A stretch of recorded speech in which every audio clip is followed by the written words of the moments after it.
우리가 다 봉독을 하지 않았지만 우리 오늘 말씀, 우리가 봉독한 말씀은 사도행전에 나오는 바울이 전한 마지막 변명의 변론의 그런 내용이 됩니다. 바울은 3차 선교 여행을 마치고 예루살렘에 들어왔는데 유대인들의 모함을 받아서 체포가 되지 않습니까? 그러면서 2년 가까이 이제 감금된 상태에서 생활을 하게 됩니다. 그러는 동안에 여러 번에 걸쳐서 자신의 입장을 변호하는 그런 시간을 가지게 되는데 성난 유대인 군중들 앞에서 그랬고 또한 유대인들의 공회인 산헤드린에서도 자신을 변론할 수 있는 기회가 있었고 또 4번에 걸쳐서 로마 총독들 앞에서 또 사도 바울은 이 자신을 변론하게 됩니다. 이렇게 사도행전에서는 예루살렘에서 체포된 후에 모두 6번 바울이 전한 변론이 기록이 되고 있는데 오늘 말씀은 그 중에서도 사도행전에서 제일 마지막으로 나오는 이 6번째 이 변론의 내용이라고 할 수가 있습니다. 이에 대한 배경을 여러분들에게 잠깐 말씀을 드리면 새로 부임한 베스도 총독은 유대인들이 고소하는 것과 달리 바울에게 죄가 없다라는 것을 잘 알고 있었습니다. 이들이 바울을 고소하는 내용은 자신들의 전통과 이 종교에 관한 것이지 로마의 법을 어긴 것이 아니라는 것을 이 베스도 총독은 잘 알고 있었다는 겁니다. 유대인들이 원하는 것처럼 사형을 받을 만한 죄는 더더군다나 이 아니라는 것을 잘 알고 있었다는 겁니다. 하지만 로마 시민이었던 바울은 가이사 앞에서 재판을 받겠다고 상소를 하게 되자 바울을 로마로 보내려고 하는데 그의 죄목을 정하기가 참 애매모호한 것입니다. 이 로마 황제 가이사 앞에서 재판을 받겠다고 하면 그 이유와 죄목을 뚜렷하게 보고가 되어야 합니다. 그렇지 않으면 오히려 상소를 허락해 준 사람에게 이 징계가 가해질 수가 있었다는 겁니다. 그래서 바울의 죄목을 적으려고 하는데 가이사 앞에서 재판을 받을 만한 마땅한 제목을 이 베스도 총독이 찾지를 못하는 겁니다.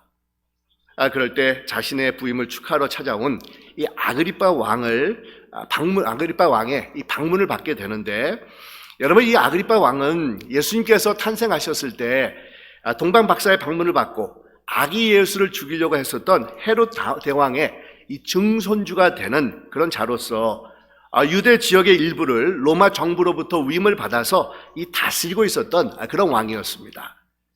유대 혈통을 가진 자로서 유대인들의 종교와 풍습에 대해서 어느 정도 잘 알고 있는 그런 왕이었다는 겁니다. 이런 사실을 베스도 총독은 잘 알고 있기 때문에 자신을 방문한 아그리빠 왕에게 자기와 함께 바울을 신문해가지고 가이사 황제에게 전달할 죄목을 정확하게 적어 보낼 수 있도록 도와달라라는 이 부탁을 하게 됩니다. 그런데 여러분 가만히 생각을 하면 얼마나 어처구니 없는 그런 일이 벌어지고 있는지 모릅니다. 이 재판이라는 것이 무엇입니까? 진실을 밝히는 것이지 않습니까? 죄인을 죄인으로 의인을 의인으로 가려주는 것이 이 재판이라고 할 수가 있습니다. 하지만 이 베스도는 진실이 무엇인지를 너무도 잘 알고 있었다는 겁니다. 바울에게 죄가 없었음을 잘 알고 있었다는 겁니다. 그럼에도 유대인들의 눈치를 보느라 바울을 풀어주지 못하고 이제는 억지로 제목을 찾아서 가이사에게 이 바울을 보내려고 하는 것입니다. 그래서 찾아온 아그리빠 왕에게 자신과 함께 바울의 죄목을 찾아보자라고 이 부탁을 건네는 겁니다. 중립적이고 객관적인 입장에서 피고의 입장을 들어보겠다는 것이 아닙니다. 바울의 죄가 없음을 잘 알면서도 제목을 찾지 못하고 있습니다. 미리 죄인이라는 결론을 만들어 놓고 가이사에게 보낼 제목을 이제부터 찾아보겠다는 겁니다. 그러니 여러분 어디 정의로운 그런 재판이라고 이 말할 수가 있겠습니까? 우리가 잘 아는 것처럼 이 사법권이 흔들리면 고민롭지 못한 사회로 변질되기가 일쑤입니다. 이 사법권은 사회에서 마지막 정의의 보루라고 할 수 있는 곳입니다. 누가 정권을 잡던 역사가 거꾸로 가던 사회의 대변혁이 일어나든지 간에 사법부는 진실을 밝히고 또 그 진실을 수호하는 이 곳이어야 됩니다. 하지만 여러분 바울의 재판을 하던 권력자들은 그러하지 못했다는 겁니다. 너무도 여러 번 정치적인 이해 타산에 의해서 진실을 외면한 채 공의롭지 못한 재판을 열고 있었다는 겁니다. 그러니 여러분 한번 생각해 보시기 바랍니다. 지난 몇 년 동안에 여러 차례 불려다니면서 자신의 입장을 변호하는 것이 바울의 입장에서 얼마나 힘들고 지치는 일이었겠습니까? 특히나 이 총독 베스도가 아그리파 왕과 함께 바울을 신문하겠다고 했었을 때는 이 보통 때와 달리 많은 사람들이 모여들어 있었습니다. 23절과 25장 23절에 보면 아그리파와 버니게가 크게 위험을 갖추고 와서 천부장들과 시중에 높은 사람들과 함께 접견 장소로 들어오고라고 이 말씀을 하고 있습니다. 여러분, 이들이 모인 그런 목적은 바울을 재판하기 위해서 처음부터 모인 것이 아니라 새로 부임한 베스도 총독을 위해서 이 서로 간의 상견례의 성격을 갖기 위해서 모였는데, 그런 와중에서 이 바울을 불러다가 신문을 하고 재판을 하겠다는 겁니다.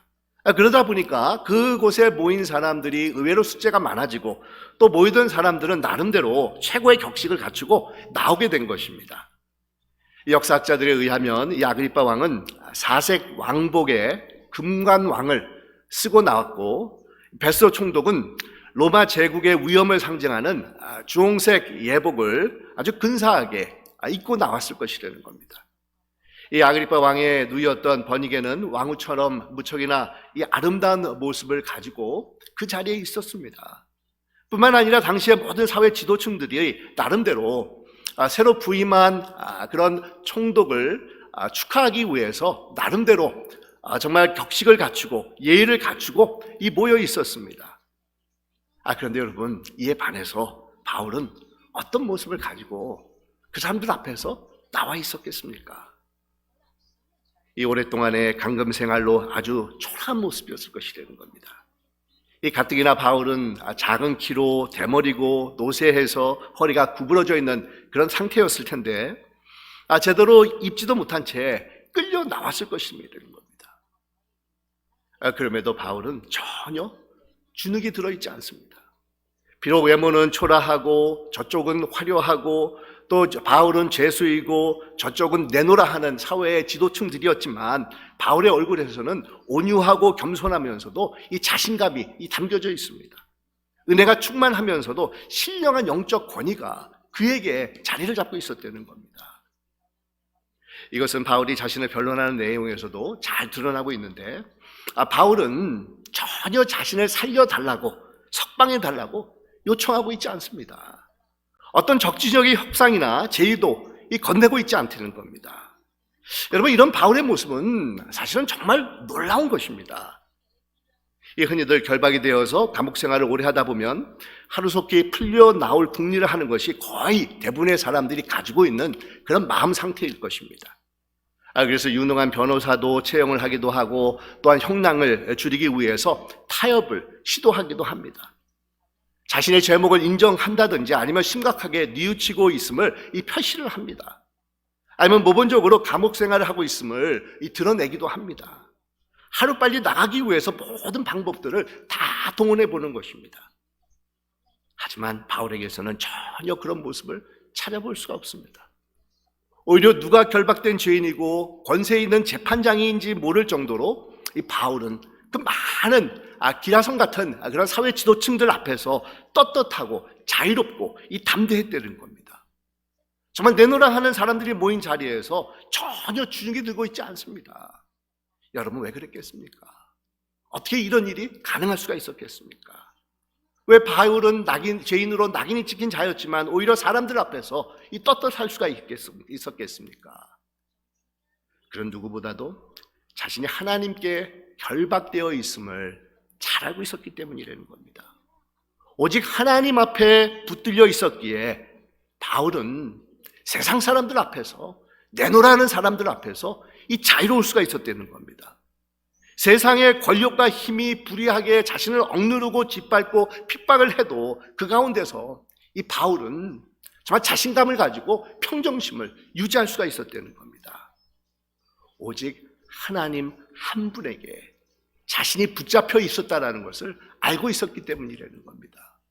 비록 자신은 결박이 되어 있고 세상의 감옥에 갇혀져 있었지만 자신은 하나님께 오직 귀속되어 있고 하나님만이 자신의 삶을 주관하고 있는 분이라는 것을 알고 있었기 때문에 이 세상을 향해서 담대하고 이 자유로울 수가 있었다는 겁니다. 이 사실은 바울이 아그리파 왕과 기근들 앞에서 취한 행동에서도 잘 나타나고 있는데, 이 바울은 전혀 위축됨이 없습니다. 오히려 담대하게 이 복음을 증거하고 있을 뿐이라는 겁니다. 자신의 신세에 관한 것이나 입장에 대해서 전혀 언급하고 있지 않습니다.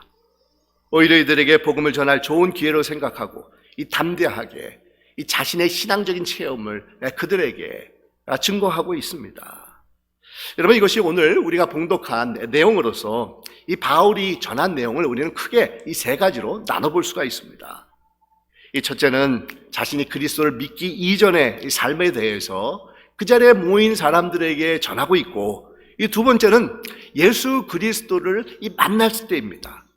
그리고 그리스도를 만난 이후의 삶에 대해서 이 바울은 아주 담대하게 이 증거를 하는 것입니다. 먼저는 예수 그리스도를 만나기 이전의 삶으로서 바울은 일찍이 자신은 이 바리스베파에 속한 자로서 유대교의 철저한 신봉자였음을 밝히고 있습니다. 실제로 바울은 지금으로 말하면 터키입니다. 터키의 이 남쪽에서 이렇게 동쪽, 남동쪽 지중해 연안에 있는 이 다소라는 그런 도시에서 출생을 했지만, 일찍이 예루살렘으로 유학을 와가지고 전통 보수 유대교 교육을 받은 사람이 바로 자신이라는 것을 밝히고 있습니다. 이 어렸을 때부터 철저한 유대교 신봉자로서 성장을 해가지고 이 하나님을 섬기는 것에 대해서 아주 남다른 열정을 가지고 있었다라고 밝히고 있습니다.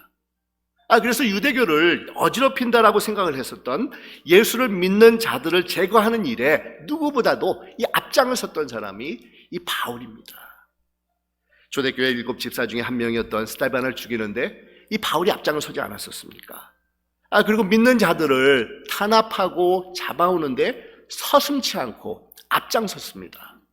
그만큼 예수 믿는 자들에게 박해를 가하는 것이 하나님을 제일 잘 섬기는 일로 여겼던 사람이 바로 바울이었습니다. 그런데 여러분, 이런 바울의 인생이 아주 완전히 획기적으로 변화되는 일이 일어나지 않습니까? 대제사장들의 위임을 받아가지고 멀리 130마일 떨어진 타국 땅입니다. 이 다메섹으로 믿는 자들을 잡으러 가는 도중에 자신의 인생이 180도 완전히 달라지는 이 변화가 일어난 것입니다. 너무도 정말 아이러니한 그런 일이 이 바울에게 일어난 것입니다.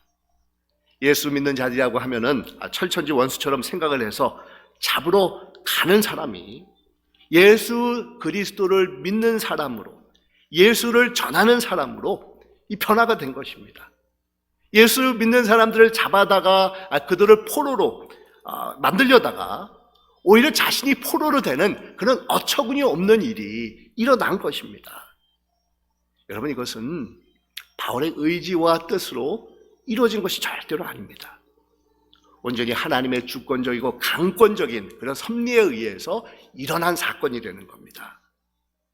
이런 회심의 상경험을 사실을 여러분, 우리가 사도행전을 쭉 이렇게 공부하면서 생각나시는지 모르겠지만, 바울은 사도행전 9장과 22장에서도 언급을 하고 있는데, 오늘 우리가 읽은 26장에서는 제일 자세하게 그때의 상황을 설명을 하고 있습니다. 이 바울은 정오 12시쯤 이 다메섹으로 가다가 강한 빛이 비춰져서 마주치게 되는데, 그러면서 함께 가던 모든 자들이 그 빛의 강함에 이렇게 다 엎드려져서 이 목소리를 듣는데, 이 바울이 그 목소리를 듣는 겁니다. 사울아, 사울아, 내가 어찌하여 나를 박해하느냐? 가시채를 뒷발질하기가 내게 고생이니라. 이런 음성을 듣게 됩니다.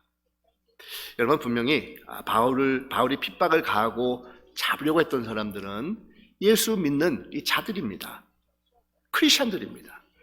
그런데 우리 예수님께서는 이 바울에게 나타나셔서 왜 자신을 핍박하느냐라고 이 질문을 던지고 계신 것입니다. 여러분, 이것이 무엇을 뜻하고 있겠습니까? 이 바울은 예수 믿는 크리스천들을 핍박을 했는데, 우리 주님께서는 바울에게 왜 나를 핍박하느냐라고 오히려 물어보고 계신 것입니다. 예수님과 또한 크리스천들은 완전히 연합된 한 몸이라는 것을 우리가 여기서 깨달아 볼 수 있다는 겁니다. 그래서 크리스찬을 핍박한다는 것은 곧 예수님을 핍박하는 것이고, 예수님을 핍박하는 것은 곧 우리 크리스찬들을 이 핍박하는 것과 이 똑같은 것이라는 것입니다. 여러분, 이런 사실을 보면 우리는 여기서 이 담대함을 우리가 가질 수 있는 그런 요소를 찾아볼 수가 있는데, 여러분, 우리를 공격하고 핍박하는 자들이 있다고 하면 이 주님께 하는 것과 똑같은 것이라는 겁니다. 그래서 주님께서 대신 싸워주시고 이 막아주신다는 겁니다. 이 주님이 우리를 대신해서 해결해 주시는 것이라는 겁니다. 왜냐하면 우리 안에 주님이 거하시고 이 주님이 또한 우리 안에 이 거하시는 우리와 주님은 한 몸 된 연합체가 되기 때문에 결국 우리 믿는 자들을 핍박하는 것은 이 주님을 핍박하는 것이고, 우리 주님께서 우리를 대신해서 우리로 하여금 이 세상에서 승리할 수 있는 그 길을 열어주신다는 겁니다. 그리고 우리 주님께서는 이 바울에게 가시체를 뒷발질한다라는 그런 표현으로 이 말씀하고 계셨는데, 여러분, 이 가시체를 뒷발질한다라는 것은 고대 헬라 시대 때부터 내려오는 속담과 같은 것으로서 당시 많은 사람들이 익숙해져 있는 그런 표현입니다. 이 소와 같은 그런 동물들을 길들이기 위해서 이 가시체라는 끝부분에 뾰족한 금속이나 아니면 뼈를 붙인 소몰이용 막대기들을 사용해가지고 소와 같은 짐승들을 이렇게 잘 길들였다는 겁니다. 그런데 짐승들이 말을 듣지 않고 오히려 뒷발질을 하면서 이 반항을 하게 되면은 이런 가시체를 가지고 더 심한 매를 맞게 되는 것입니다. 그래서 바로 순종치 않고 반항을 하면 더 많이 맞게 되면서 괴로워지면서 자신만이 손해라는 것이 가시체를 뒷발질하기가 내게 고생이다라는 그런 뜻이 됩니다. 이것을 바울에게 적용을 시켜서 주님 앞에 항복지 아니하고 주님께 반항을 하면 반항을 할수록 바울 자신에게만 더 심한 고생이 많아질 것이라는 그런 뜻이 됩니다. 그러니까 여러분, 이 모든 것은 하나님의 강권적인 역사로 이루어지는 것이 되는 겁니다. 바울의 개인적인 뜻과 의지로 다메섹의 회심의 역사가 일어난 것이 아니라는 겁니다.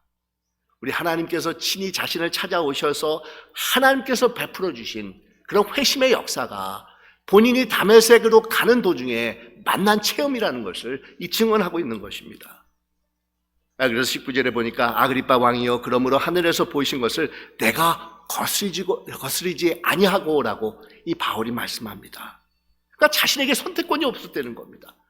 이것은 순전히 하늘에서 베풀어진 역사로서 자신에게는 초이스가 없었다는 겁니다. 자유가 없었다는 겁니다.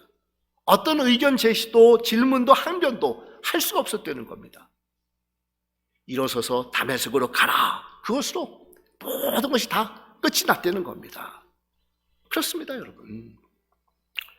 하나님께서 베풀어 주시는 주권과 역사 앞에서 우리 인간들이 할 수 있는 것은 아무것도 없습니다. 우리에게 선택권이 없다는 겁니다. 하나님의 선택, 하나님의 부르심은 인간 입장에서는 불가항력적인 것이 됩니다.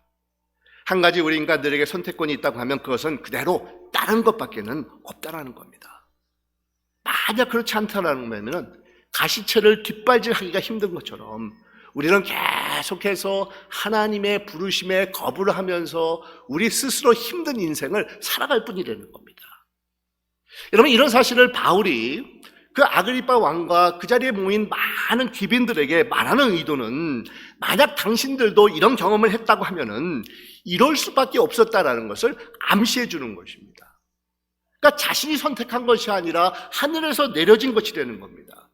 나같이 믿는 자들을 잡아다가 죽이기를 서슴지 않고 행했던 극악 무도한 자가 이렇게 됐습니다. 당신도 만약에 이런 경험을 했다고 하면 나와 마찬가지였을 것입니다. 왜냐하면 이것은 하나님께서, 우리가 섬기는 하나님께서 강압적으로 주권적으로 행하신 거기 때문에 누구도 따를 수밖에 없었을 것입니다라는 것을 밝히고 있다는 겁니다. 그러면서 마지막으로 바울은 예수를 믿고 난 후에 자신에게 주어진 새로운 소명에 대해서 설명하고 있지 않습니까? 이 16절과 17절과 18절에 나오는 말씀인데, 일어나 너의 발로 서라 라고 말씀을 합니다. 여러분, 일어나 너의 발로 서라라는 표현은 구약에서 이 하나님께서 이 사명감을 주실 때 선지자들에게 명령하신 그런 내용입니다. 내가 내게 나타난 것은 곧 내가 나를 본 일과 장차 내가 내게 나타날 일에 너로 종과 증인으로 삼으려 함이니 이스라엘과 이방인들에게서 내가 너를 구원하여 그들에게 보내어 그 눈을 뜨게 하여 어둠에서 빛으로 사탄의 권세에서 하나님께로 돌아오게 하고 죄사함과 나를 믿어 거룩하게 된 무리 가운데서 기업을 얻게 하리라 하더이다 라고 밝히고 있습니다. 그러니까 바울 자신을 변화시킨 주님께서 이제는 그를 부르셔서 새로운 인생의 이 목적을 주셨다라는 것을 바울이 고백하고 있습니다. 이제 자신의 인생에서 하나님의 나라를 위해서 이루어야 될 목적과 사명이 있음을 이 바울이 깨달았다는 겁니다. 이제는 나 자신만을 위하는 그런 삶이 아니라 온 세상 사람들을 위해서, 온 이방 사람들을 위해서, 모든 사람들을 위해서 예수 그리스도의 구원의 역사를 증거하는 이 도구가 되라는 새로운 사명을 받았음을 이 고백하고 있는 것입니다. 여러분, 이런 다메섹의 경험은 바울 한 사람만을 하나님의 사람으로 만들기 위해서 주신 경험이 아니라는 겁니다. 비록 바울이란 한 사람, 한 개인에게 나타난 하나의 사건일 수가 있겠지만 실제로는 이 사건을 통해서 모든 사람들을 구원하시려고 하는 하나님의 놀라운 경륜과 목적이 있다는 것을 말씀하고 있다는 겁니다. 그러니 여러분, 얼마나 놀라운 이 고백이 바울의 입을 통해서 전해지고 있는 것입니다. 우리는 자신에게 주어진 구원을 생각해 보면 내 자신이 천국 가고 그냥 축복을 받고 기껏해야 내 가족들이 구원을 받고 그냥 행복하게 살아가는 그런 정도로 생각하는 것이 일반적인 그런 크리스천들이 가지고 있는 신앙의 수준입니다. 하지만 바울은 그런 일반적인 신앙의 수준을 뛰어넘어서 모든 사람들을 향한 하나님의 은혜의 손길이 자신에게 임한 다메섹의 사건을 통해서 이루어지고 있음을 이 고백하고 있다는 겁니다. 과거 자신에게 있었던 다메섹의 사건이 단지 주관적이고 개인적인 한 사건에 머무르고 있는 것이 아니라 모든 민족을 향한 하나님께서 베풀어 주시는 놀라운 사건으로 이 바라보고 있는 것입니다. 자신 개인에게 일어났던 지극히 신비롭고 주관적인 구원의 사건을 하나님의 넓고 큰 안목으로 이 바라보고 있는 것입니다. 그러니 여러분, 얼마나 우리와 다른 신앙의 수준이 여기서 나타나고 있습니까? 물론 우리 하나님과 1대1로 만나는 경험은 참 중요합니다. 이 방언이나 치유와 같은 은사는 정말 신비로운 경험으로서 소중한 그런 체험이 될 수가 있습니다. 개인적으로 하나님께 함께하는 경건의 삶을 살아가는 것은 여러분 정말 우리가 놓치지 않는 중요한 신앙의 요소가 됩니다. 우리의 신앙을 더욱더 돈독하게 만들고 굳건하게 이끌어주는 그런 요소들이 됩니다. 하지만 그 자체로 만족하고 거기에 머물러 있어서는 안 된다라는 겁니다. 하나님과 개인적으로 만나는 체험이 있었다고 하면 이제는 그것을 통해서 내게 주시는 하나님의 새로운 목적이 무엇이고 소명이 무엇인 것을 깨달을 수 있는 자들이 되어야 된다는 겁니다. 나를 통해서 이루시고자 하는 뜻과 경륜을 살펴볼 줄 아는 이 자들이 되어야 된다는 겁니다. 여러분, 모세를 한번 생각해 보십시다.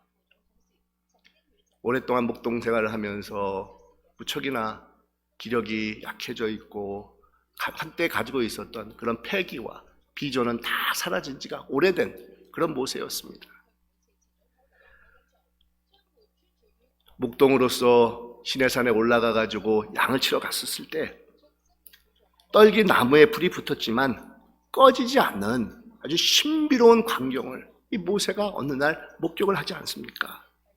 그래서 이상하다, 왜 이런 일이 일어나는가, 어떻게 이럴 수가 있는가, 그런 궁금함을 가지고 떨기 나무에 불이 붙었지만 전소되지 않는 그 나무를 보면서 앞으로 가까이 갔을 때 개인적으로 하나님을 만나는 그런 영광을 체험하게 됩니다. 하지만 여러분, 그것이 다가 아니었습니다. 하나님께서는 모세를 부르시면서 또한 그에게 새로운 인생의 사명을 허락해 주셨습니다. 애굽에서 암흑 속에서 고통당하는 형제 자매들을 구원하려는 새로운 인생을 모세에게 허락해 주셨다는 겁니다. 그렇습니다, 여러분. 하나님을 만나는 구원의 체험은 신비롭습니다. 주관적입니다. 또한 개인적인 그런 경험이 될 수가 있습니다. 어느 누구도 정말 이해할 수 없고 느낄 수 없는 하나님과 나와의 소중한 체험이 됩니다. 하지만 여러분, 그것으로 끝나서는 안 된다는 겁니다. 그것이 다라고 하면은 그것은 단지 주관적이고 감정적인 체험이자 과거의 한 사건으로만 남을 뿐이라는 겁니다. 하지만 그 부르심이 나 개인을 뛰어넘어서 이웃과 사회를 향한 주님께서 내게 주신 소명으로 연결될 때 더욱더 가치 있는 구원이고 의미 있는 하나님의 이 부르심이 될 수가 있다는 겁니다. 확고하고 성숙한 신앙의 체험으로 다듬어지게 된다는 겁니다. 과거의 사건이 오늘날에도 이루어지는 살아계신 하나님과 동행하는 산 체험의 신앙이 될 수가 있는 것이라는 겁니다. 사랑하는 교회 여러분, 우리 신앙에는 반드시 두 축이 자리를 잡고 있어야 되지 않겠습니까? 이것이 또한 우리 교회의 사명 선언문에 잘 나타나고 있습니다. 여러분 시간이 되면 교회 웹사이트에 들어가셔서 교회 비전과 사명이 무엇인지 이렇게 적혀져 있는 그 글을 한번 읽어보시기 바랍니다. 우리 하나님께서 기뻐하시는 그런 신앙이 되기 위해서는 균형 잡히고 견고하고 성숙한 신앙인의 모습을 갖추고 있어야 되는데 이 두 가지로 요약해 볼 수가 있습니다. 먼저는 하나님을 사랑하는 것이고 두 번째는 이웃을 내 몸같이 사랑하는 것이라고 우리가 요약해 볼 수가 있습니다. 그것이 신앙의 정말 중요한 이 두 축이라는 겁니다. 여기서 하나님을 사랑한다는 것은 나와 하나님과의 1대1의 신비롭고 주관적인 이 경험일 수가 있습니다. 그런데 여러분, 그것으로 만족해서는 안 된다는 겁니다. 하나님과의 체험의 사건은 이웃으로, 공동체 속으로, 사회 가운데로 흘러나가야 된다는 겁니다. 이웃을 내 몸처럼 사랑하며 실천되어져 가는 인생들이 되어야 됩니다. 사회에서 그리스도의 빛과 소금의 역할을 감당할 수 있는 자들이 되어야 된다는 겁니다. 그리스도의 복음이 땅끝까지 이르러 증거되는데 나의 모든 삶을 쏟아붓는 그런 역사가 나타나야 된다는 겁니다.